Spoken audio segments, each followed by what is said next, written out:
ภัยเด้อพี่น้องเด้อทำเป็นใกล้จุดใช้กันนะเรา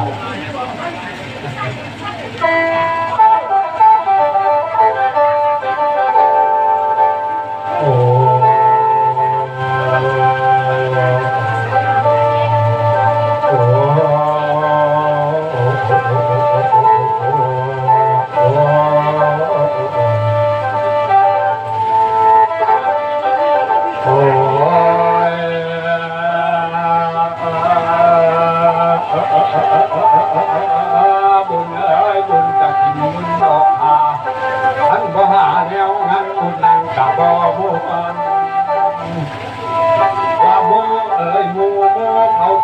ชวนไปฟังลำเฮ้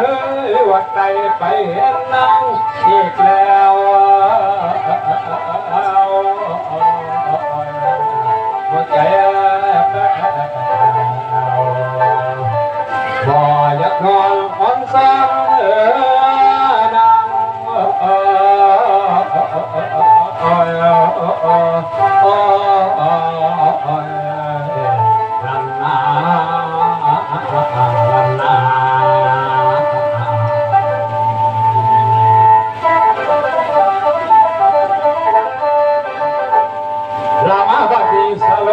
รับใจบ่ได้ยังน้ำเขาบ่ได้เอาเนี่ยเอาไผ่แหลกซอง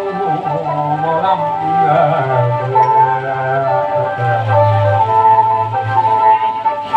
นอพุ่นพอไปนั่นนอไปปานคนตาเกียงไล่เอียงบ่เอาหูแสดงเพื่อคนดูที่บ่เห็นว่าทำขัดฟังแล้วบ่เบื่อก่อนหอพุ่นแน่แนวป่าใหญ่มันขึ้นบอนต้องหาแกงมันสงัดแนวว่าหมอลำขับออกเสียได้ให้มัน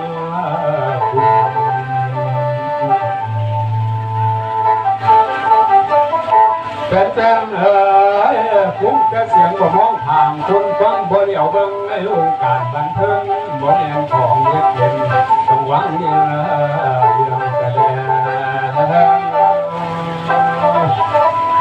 โนนั่งนอนแล้วเป็นสาวว่าใส่ห่อแป้งบ่จับแป้งบุกผลิตตั้งแต่ตัวผู้ไอ้นั่งอาศัยคอจิตยอมเสือเขาเป็นต้องเองละจัดสมานาเจตั้งแต่สัพพันอยู่เจ้าอาศัยผมมาจันหอเพิ่นบ่ได้ตั้งก็เดือสังขารทลาตอนนั้นแสดงกว่าตัวมาโน้คุณแม่เป็นหมอลำบ่ได้อยู่ลาต้องมีแรงจนหัวมุ่งสับคุณที่พอที่พอ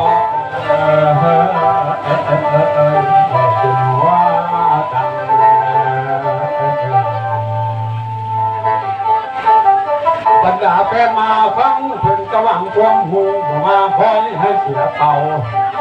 ที่มาล้ำแต่ก่อนเก่าพากันห้องตั้งแต่ฟ้า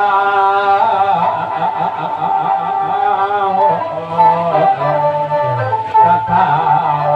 จางเพื่อเพื่อหูกระเดแปล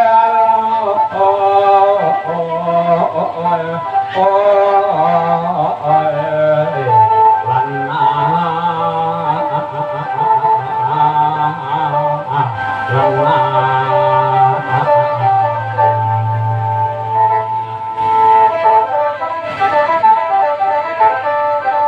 พี่น้องเอ้ยเป็นไปยินท่ากันเนาะนี่บอกเลยว่าอุปสรรคก็ต้องกันหลายคนอยู่มาการอย่างนี้เราแววดูว่าตั้งคอกันย่าเมืองทั้งเมืองมันมีขุนละอยากได้ลูกได้เจ้าดูน้องขอน้องพอไปหยิบท้าประโยชน์แต่ว่าที่เบิ้งสักวันหรอวะแย่ก็ได้